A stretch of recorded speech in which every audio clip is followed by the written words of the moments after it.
He says you are mourning for something, you are unnecessarily lamenting for something temporary. A wise man do not lament for something temporary, but they look for the real identity and do their duty. He says everybody is eternal here.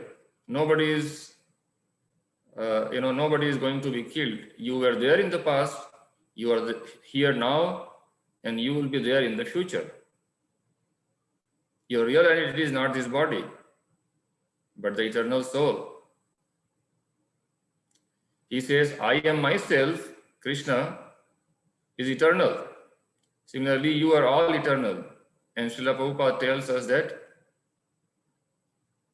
like sun and sunshine molecules, we are related with God. We are related with Krishna. Krishna is sun, is infinite. He is a person.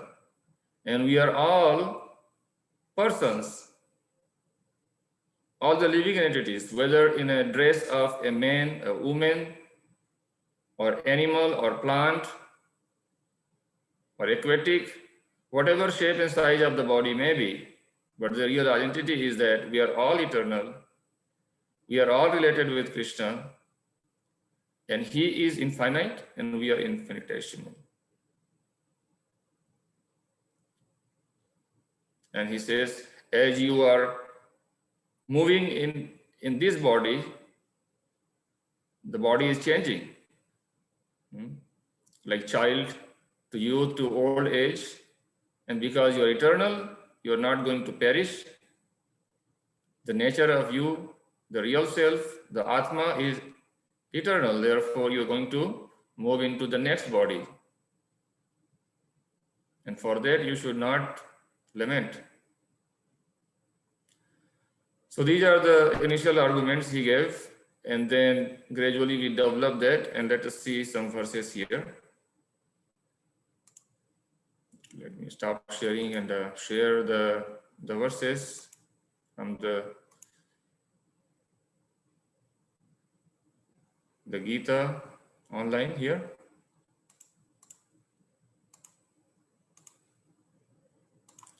Okay, so last time we studied up to verse 22. Lord Krishna has told that if you know that somebody is eternal, the Atma is eternal, then you are not going to kill them, or nobody else is going to kill you. So the soul can not be killed. It is simply, in text 22, he is saying, as a person puts on a new garments, giving up old ones, the soul similarly accepts new material bodies, giving up the old and useless ones. Okay. So that was the verse we studied. And we studied about the nature of the soul is eternal, only the body is changing. And it will keep on changing, taking different material bodies. Birth, death, old age, and disease. It happens. Once you get into another body, then again it will grow. So we studied about 6 stages of changes of the body. But the Atma or the soul never changes. Eternally the same. The changes are of the body only. So it is born, it will grow, it will stay there for some time, it will produce offsprings, it will dwindle, that means get old, and it will die. So these are the changes of anything material.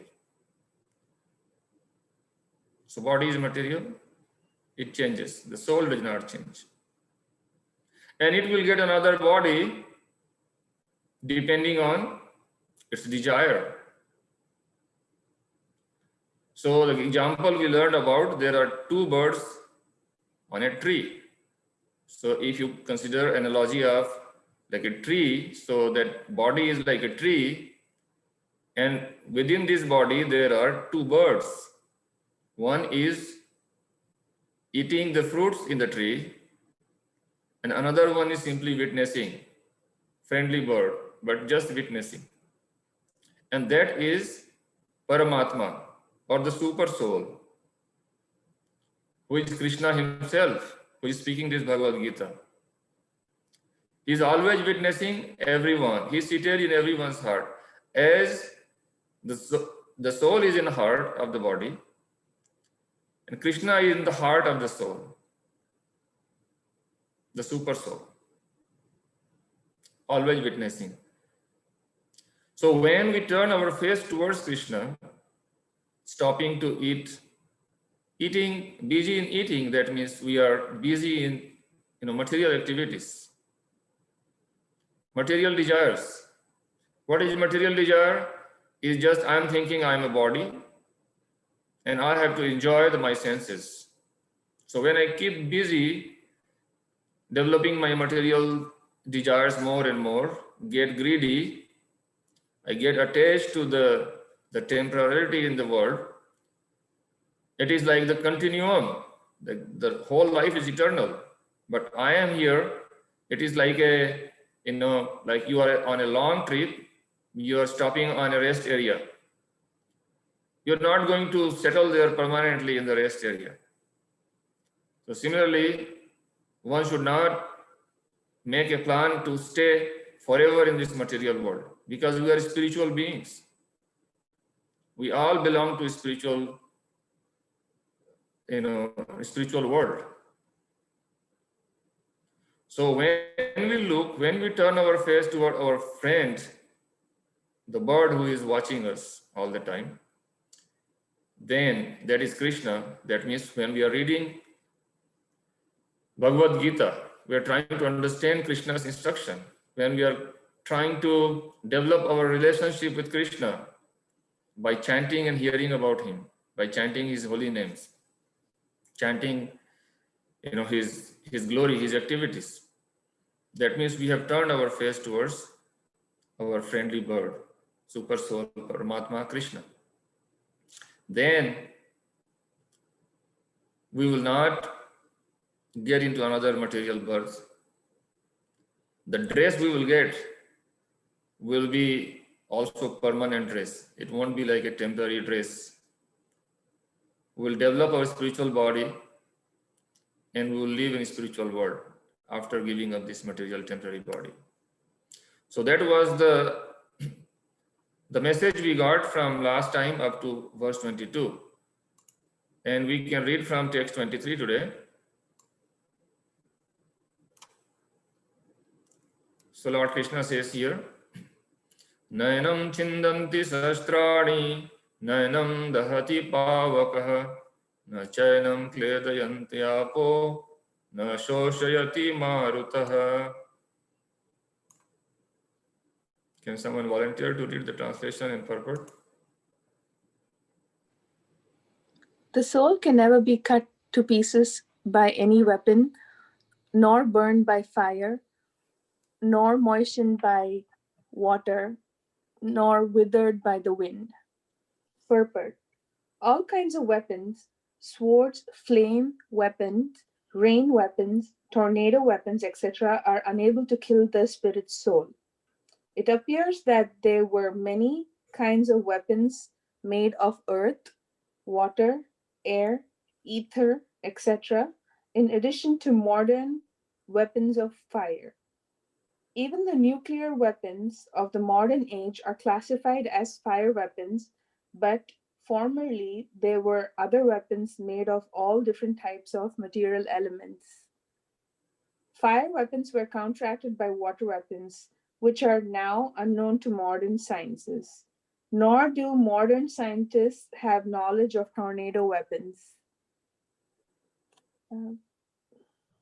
Nonetheless, soul can never be cut into pieces nor annihilated by any number of weapons, regardless of scientific devices. The Mayavadi can't explain how individual souls came into existence simply by ignorance and consequently became covered by illusionary energy. Nor was it ever possible to cut the individual souls from the original Supreme Soul.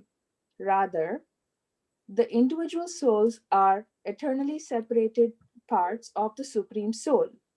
Because they are atomic individual souls eternally, Sanatana, they are prone to be covered by illusionary energy, and thus they become separated from the association of Supreme Lord, just as the sparks of a fire, although one in quality with fire, are prone to be extinguished when out of fire. In Varaha Purana, the living entities are described as separated parts and parcel of the Supreme. They are eternally so according to the Bhagavad Gita also. So, even after being liberated from illusions, the living entity remains a separate identity, as is evident from the teachings of the Lord to Arjuna. Arjuna became liberated by the knowledge received from Krishna, but he never became one with Krishna. Thank you, Pratima ji. So, any takeaway message you got from here? It's just that the soul can never be cut into pieces. Just reminding us that we are a part of the Supreme Soul, and they're talking about the weapons, but then ultimately, like, nothing can actually destroy the soul, whatever be the weapons. Thank you. Thank you. So, the conclusion is that there are some wrong philosophies. People made a misconception that after the death of living entities, their Atma will merge into Paramatma, it become one, homogeneously one.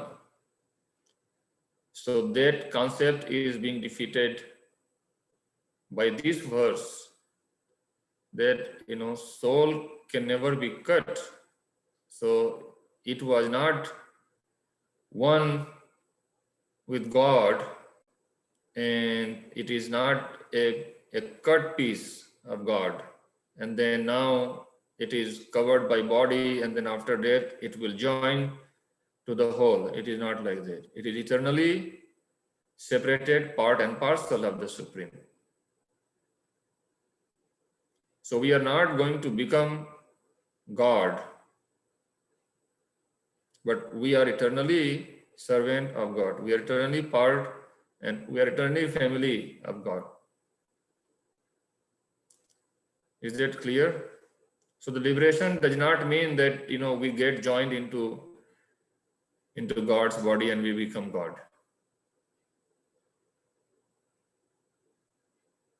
Any doubt on that?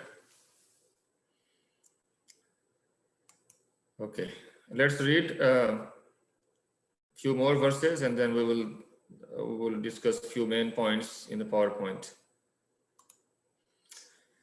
So the same logic is given by Lord Krishna here. So achedyoyam adahyoyam akledyo soshya evacha nitya sarvagata sthanur achaloyam sanatanah. Okay, any other volunteer?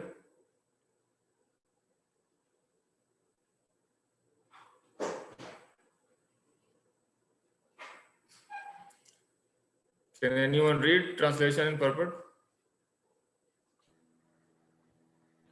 Yeah, then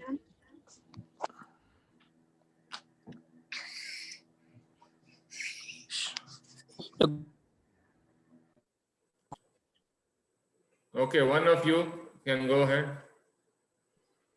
All these qualifications of the atomic soul No, definitely just prove. translation. What is Prabhuji? Please read the translation. Sure. This individual soul is unbreakable and insoluble and can be neither burned or dried. He is everlasting, present everywhere, unchangeable, immovable, and eternally the same.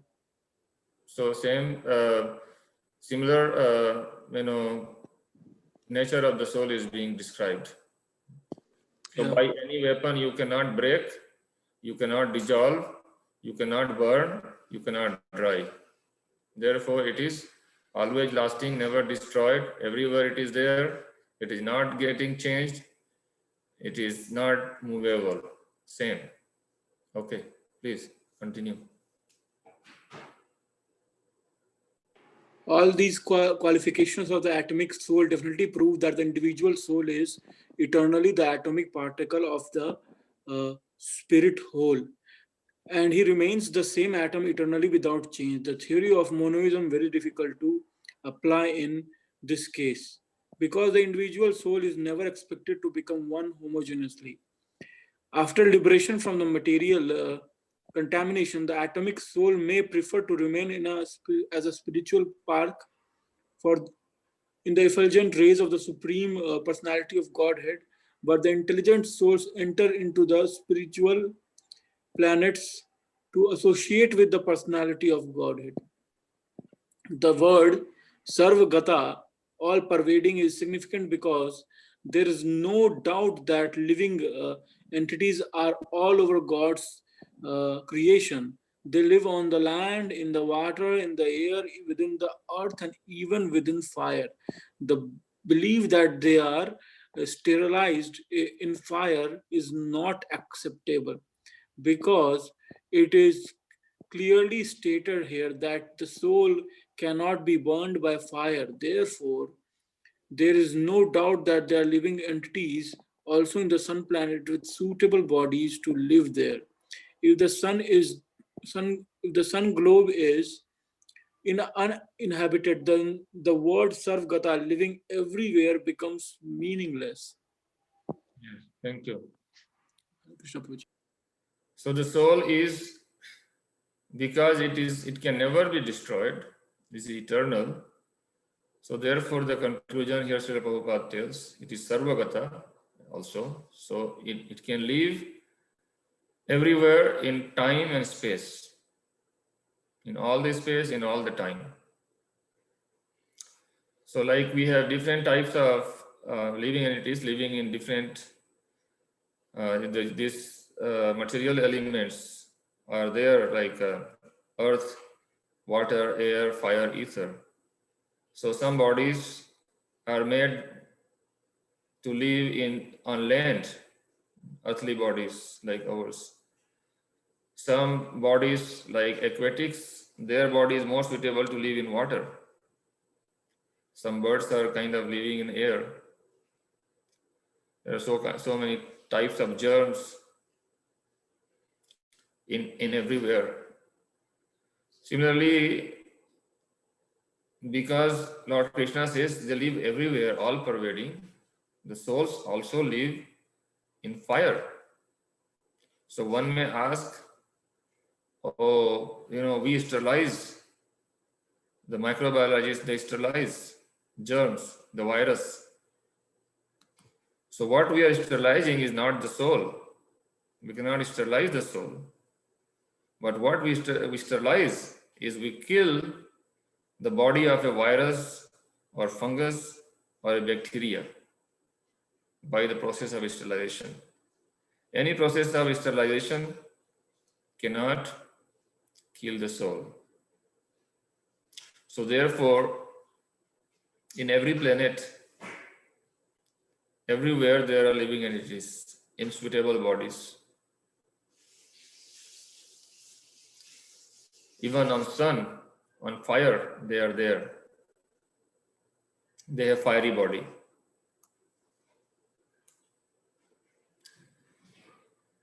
So this is something Lord Krishna says further about the soul and why he should not lament.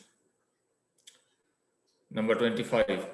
Avyaktoyam achintyoyam avikaryoyam uchyate Tasmad evam viditvenam nanu sochitum arhasi. Okay, somebody else to read translation and purport. Yeah, it is said that the soul is invisible, inconceivable, and immutable. Knowing this, you should not grieve for the body. As described previously, the magnitude of the soul is so small for our material calculation that he cannot be seen even by the most powerful microscope. Therefore, he is invisible. As far as the soul's existence is concerned, no one can establish his existence experimentally beyond the proof of Shruti or Vedic wisdom. We have to accept this truth because there is no other source of understanding the existence of the soul, although it is a fact by perception. There are many things we have to accept solely on grounds of superior authority. No one can deny the existence of his father based upon the authority of his mother. There is no source of understanding the identity of the father except by the authority of the mother. Similarly, there is no source of understanding the soul except by studying the Vedas. In other words, the soul is inconceivable by human experimental knowledge. The soul is consciousness and conscious. That also is the statement of the Vedas, and we have to accept that. Unlike the bodily changes, there is no change in the soul. As eternal unchangeable, the soul remains atomic in comparison to the infinite supreme soul. The supreme soul is infinite, and the atomic soul is infinitesimal. Therefore, the infinitesimal soul, being unchangeable, can never become equal to the infinite soul or supreme personality of Godhead. The concept is repeated in the Vedas in different ways just to confirm the stability of the conception of the soul. Repetition of something is necessary in order that we understand the matter thoroughly without error. Thank you. So, soul is inconceivable, invisible. So, although Lord Krishna says it is invisible and inconceivable and immutable, there are some dimensions also given, but that is just to give the idea. But in fact, it is inconceivable by our material senses. So we may make any kind of microscope. Some people even try to put people who are dying in a sealed glass jar, expecting that the glass jar will break and then soul will leave or something, some material. So the soul is not limited by any matter. So like, you cannot provide a material barrier to the soul. It is inconceivable. So how to understand that we cannot see by our senses? Then how to understand something which we cannot see, we cannot reach? Like suppose, we have not been to Mars. So how to know something, what is going on in the Mars? We have to ask someone who has been there. Nowadays, we are thinking that, we can send a satellite and we can get the picture and then we can get the information. But that is just a guesswork. Like, you can send some satellite and then you can say, there is some water, there is some this and there is some that. It is all a kind of guess. And so this is only within our planetary system. But what happens if you go beyond planetary systems? There are so many galaxies and all of these, anything you have that you can see by our, all kind of satellites and all kind of scopes, we can see only the material worlds and material planets and stars within the material world. And those are, seems to be infinite number of, stars and planets in the material world. Actually, it is described in our scripture that this material world is very insignificant cloud in the whole spiritual creation. Eka anshana sthita jagat. So it's a very insignificant part of the whole spiritual creation. So even we cannot understand what is there in the material world, how to understand something which is, beyond. So there is no way but to understand it from the creator of the whole creation. Therefore, we have to accept the authority. We discussed in our Science of Self-Realization module about how to get the spiritual knowledge which is beyond our senses. And that is by accepting the authority of the Vedas. Because Vedas are directly the words spoken by God. It is coming from the source,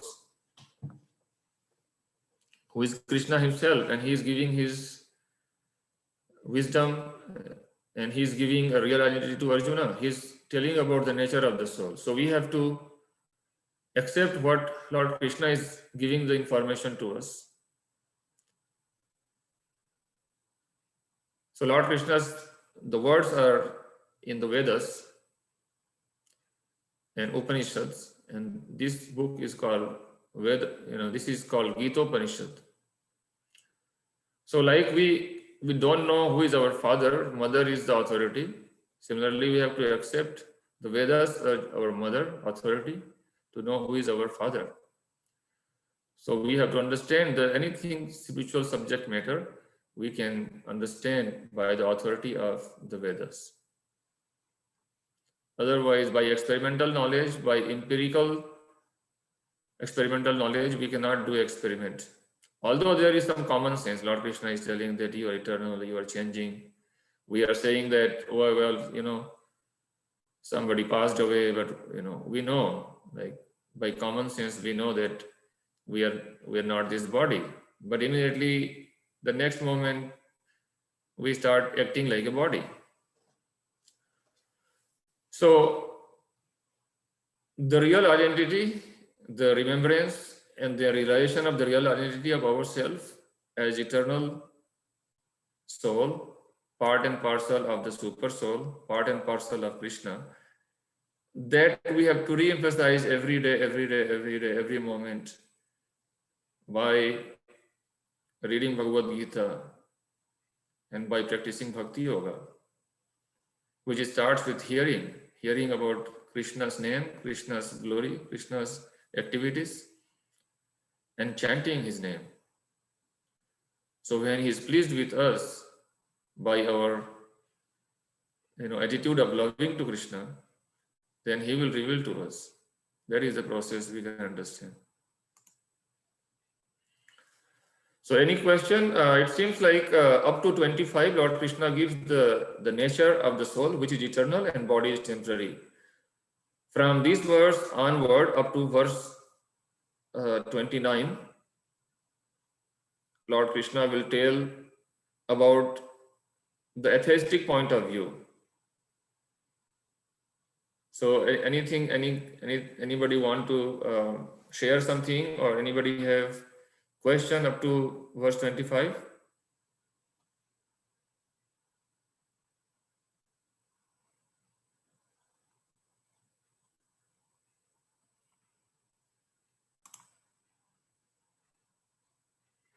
I can summarize in this slides if there is no immediate question.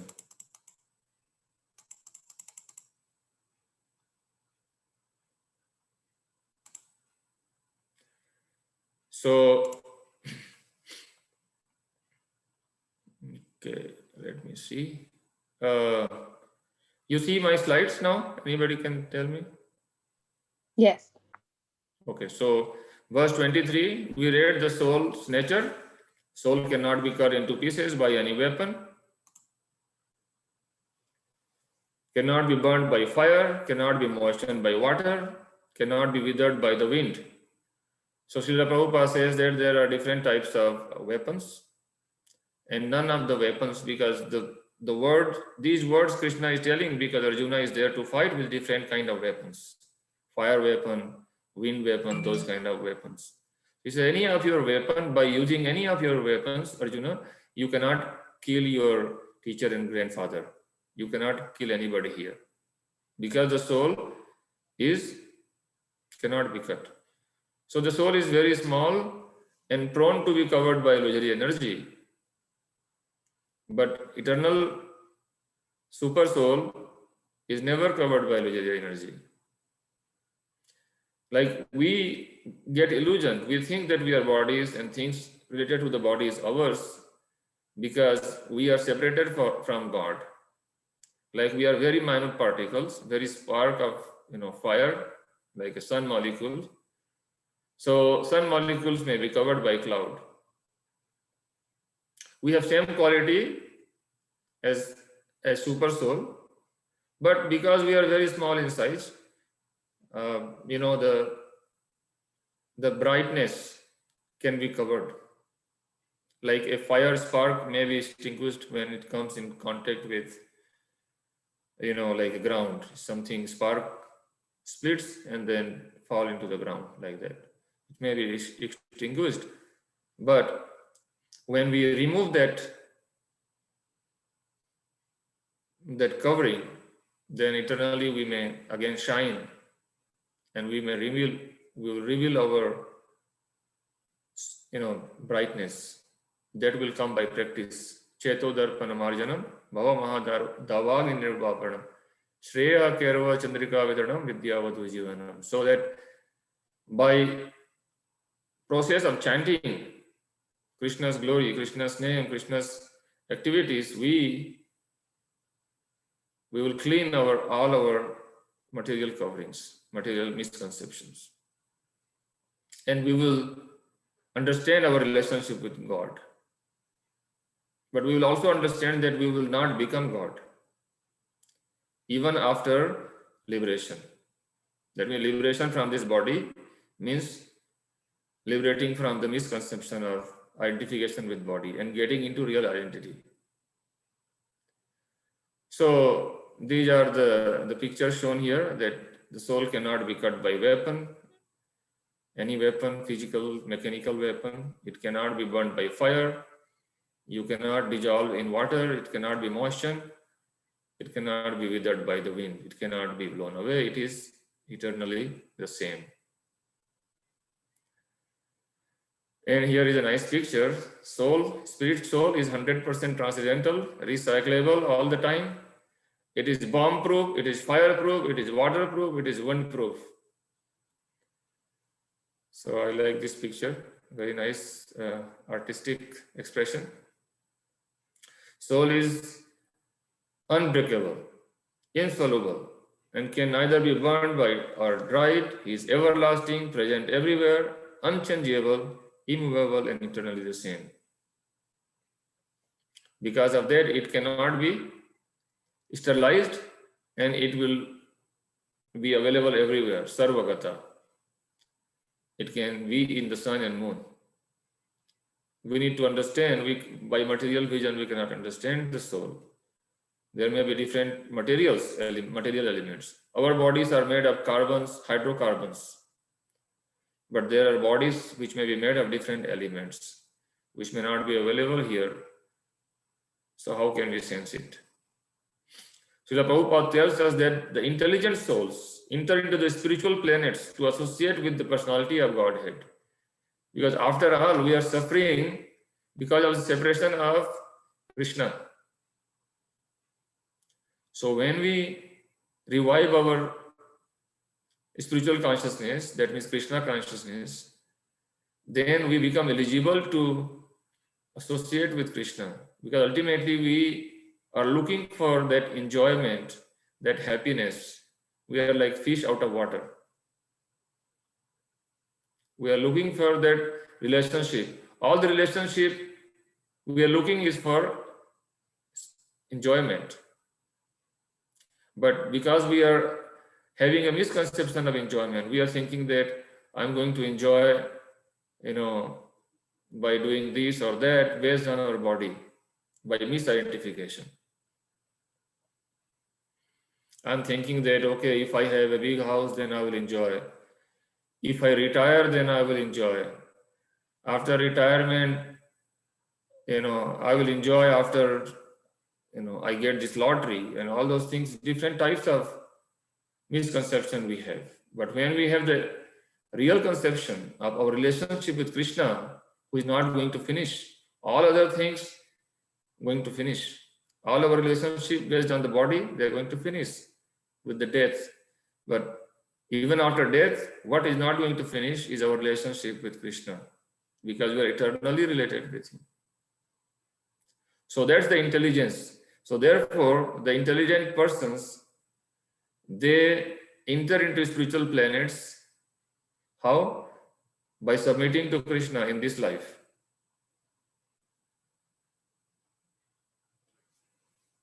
And by chanting his name. It is said that the soul is invisible, inconceivable, and immutable. Knowing this, you should not grieve for the body. So again, we read the purport that by experiment, by the empirical knowledge, you cannot sense the soul. How to know the soul is by superior authority, like mother is our authority.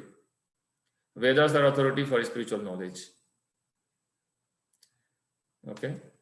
And the best bargain of this life, Srila Prabhupada says, is to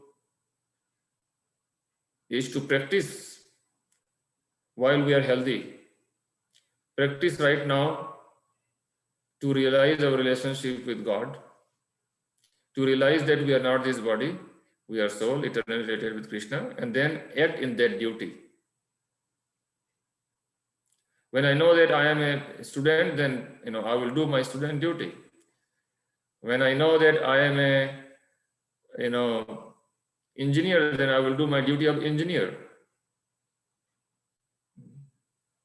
Suppose I am an engineer and then I cannot start acting like a doctor and go to the operation theater and start doing surgery and kill somebody. That will be accident, right? So we have to be in our real identity to do our duty. So identity is the first that will define the duty. So when I know I am eternally related with Krishna, then I will do my duty for Krishna. Arjuna is forgetting. Arjuna is thinking, I'm going to enjoy Krishna. I am looking for enjoyment. But if I fight and kill these people, I'm not going to enjoy. So why should I fight? I don't know. What should I do? Krishna says, no, you have to enjoy in my enjoyment. You do it what I am telling you to do. That is your duty, because you are my eternal part and parcel. You cooperate with my enjoyment. So Krishna is looking for us to turn our face toward him, to work for his enjoyment, for his creation, for the purpose he created us. So when we do that, our duty. So our foremost duty is to work for Krishna, because he is our eternal creator, he is our eternal source, he is eternal father, he is our eternal master, guru. Everything is Krishna. All other things are temporary. So we have to work for our permanent boss, not temporary boss.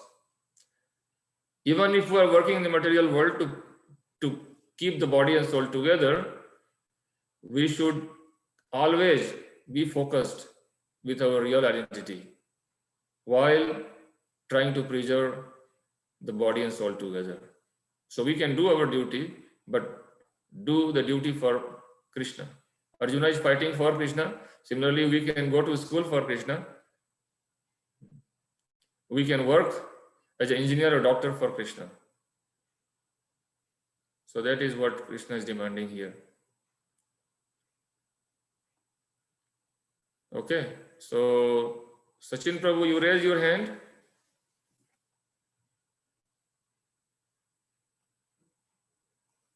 I see your raised hands here.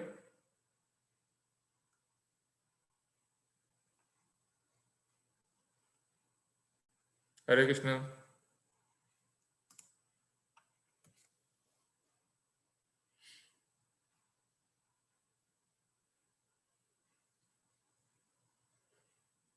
Okay, Sachin Prabhu, do you still have question or your question answered? No, Prabhuji, I had this question. So that slide of soul, actually, I was trying to ask a question. Actually, so it's like so the weight it's set the 0.001 gram. Is that right? No, no. It's just to make something, to Yeah, for presentation. Okay, representation. Yeah, okay, yeah. sure. Okay. Yeah, the soul is inconceivable. So Yeah, so Prabhuji. you Although I had cannot a general provide like inquiry a though. material. You cannot measure by material. Senses, yes. Go ahead. Prabhuji, although I had a general inquiry actually that it's related to Bhagavad Gita, but not these verses actually. Okay, Could I ask if you don't mind? let's try to limit on these verses for now because we have Sure. one more verse to go. If anybody have questions so far, we can take it now. If not, we will read one more verse Sure. to stay on time. Can we do that? Okay, let me try to share this screen.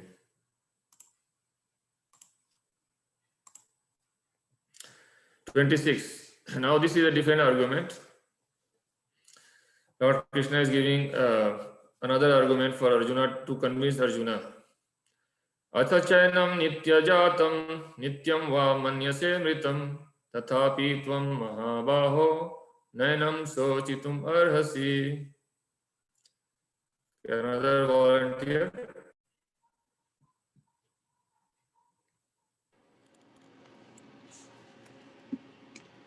If, however, you think that the soul will always be born and die forever, you still have no reason to lament, O mighty armed puppet. There is always a class of philosophers, almost akin to the Buddhist, who do not believe in the separate existence of the soul beyond the body. When Lord Krishna spoke the Bhagavad Gita, it appears that such philosophers existed, and they were known as a Lokayatikas and Vaibhasikas. Such philosophers maintain that life symptoms take place at a certain mature condition of material combination. The modern material scientist and materialist philosophers also think similarly. According to them, the body is a combination of physical elements, and at a certain stage, the life symptoms develop by interaction of the physical and chemical elements. The science of anthropology is based on this philosophy. Currently, many pseudo religions, now becoming fashionable in America, are also adhering to this philosophy, as are the nihilistic non devotional Buddhist sects. Even if Arjuna did not believe in the existence of the soul, as in the Vaibhashika philosophy, there would still have been no cause for lamentation. No one laments the loss of a certain bulk of chemicals and stop discharging his prescribed duty. On the other hand, in modern science and scientific warfare, so many tons of chemicals are wasted for achieving victory over the enemy. According to the Vaibhasika philosophy, the so called soul or Atma vanishes along with the deterioration of the body. So, in any case, whether Arjuna accepts the Vedic conclusion that there is an atomic soul or he did not believe in the existence of the soul, he had no reason to lament. According to this theory, since there are so many living entities generating out of matter every moment, and so many of them are being vanquished every moment, there is no need to grieve for such incidents. If there were no rebirth for the soul, Arjuna had no reason to be afraid of being affected by the sinful reactions due to his killing his grandfather and teacher. But at the same time, Krishna sarcastically addressed Arjuna as Mahabahu, mighty armed, because he at least did not accept the theory of Vaibhashikas, which leave aside the Vedic wisdom. As a Satriya, Arjuna belonged to the Vedic culture and it behooved him to continue to follow its principles. Thank you so much. So this verse is a different argument from the atheist point of view. So Lord Krishna is trying to convince Arjuna, although it is for us. Arjuna is playing a role so that Lord Krishna can teach us. Arjuna is a Kshatriya and he is perfectly following the Vedic culture. And he is accepting the real identity of the soul. But here Lord Krishna is trying to help those who are atheistic. And then because of that, there are so many sinful activities happening in the world. Like people don't accept there is a life after this life. So they just they are doing unnecessary crimes, unnecessary so many violence, and they don't think any consequences because they think that the combination of matter, it is just a combination of matter. There is no such soul or something, or the soul is generated and soul is finished with the body. There are the science, in science they don't understand the soul, so they reject it. When Srila Prabhupada went to the famous MIT, he says, where is the Department of Knowledge who deals with Almighty? MIT, but no knowledge of Almighty. So that is the modern atheistic view, that the scientists reject the reality of the soul, and therefore all the social ethical and all those problems are happening. So here Lord Krishna is simply telling that you just do your duty, either you this way or that way. One should not depart from one's duty. One has to do one's duty. But this is atheistic view Lord Krishna is telling. And few more verses he will tell, and then finally he will conclude. So it's already over 1 hour, and I will take questions from here, and we'll continue this theme. And next week we will summarize this whole section from 11 to 30. We'll complete up to 30, and then we'll summarize the whole section. Okay, so now question.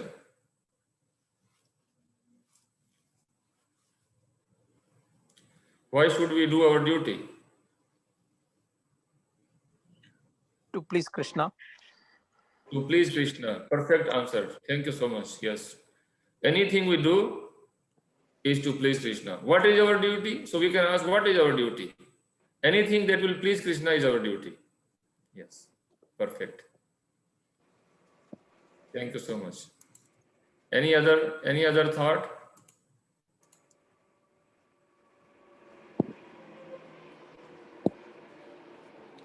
Please devotees. Please devotees, because by pleasing devotees we will learn about Krishna. Our relationship with Krishna is to establish our relationship with devotees.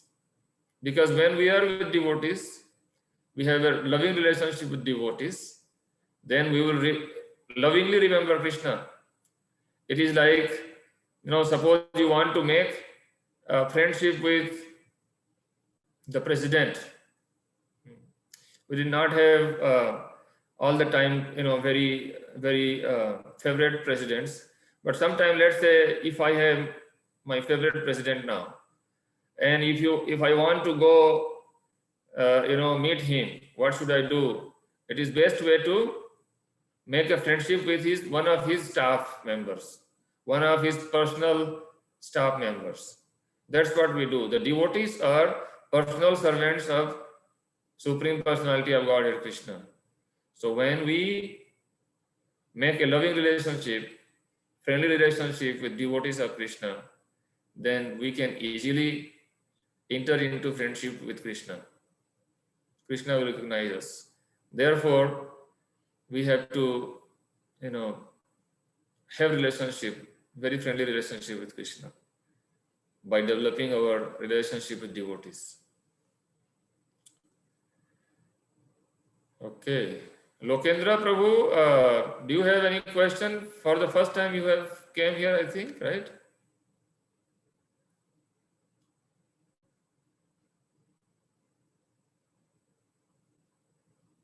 Lokendra?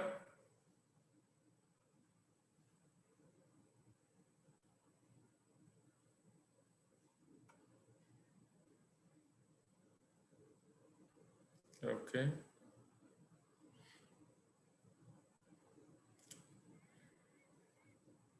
Pawan Prabhu, any wisdom?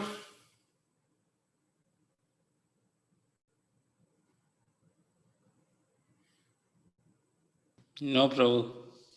Very nice discussion. I liked it. I liked your slide of spirit soul product description. It is, it is really Yeah. capturing the essence Attention. of spirit soul. Yeah. Thank you so much for your presence. Thank you. Hare Krishna. Okay. Anybody have any other last comment? Prabhuji, your slide on spirit soul was very good. Actually, it was very unique. Okay. Yes. Everybody likes the slide. That's good. Yeah, I want to read, the actual words of Srila Prabhupada, so I don't bring lot of slides. But another way is to put all the slides and I speak. But I want all of us to do a group study kind of, rather than only me speaking. So, okay, with that, any other devotees would like to share any realization, anything new came up? One last comment or question. All right, thank you so much, and we'll continue next Sunday, same time. And please read up to verse 30, and we'll summarize this section of identity. Hare Krishna. Hare Krishna, Prabhuji. Hare Krishna. Hare Krishna. Thank you. Hare Krishna. Hare Krishna Prabhuji. Hare Krishna. Hare Krishna.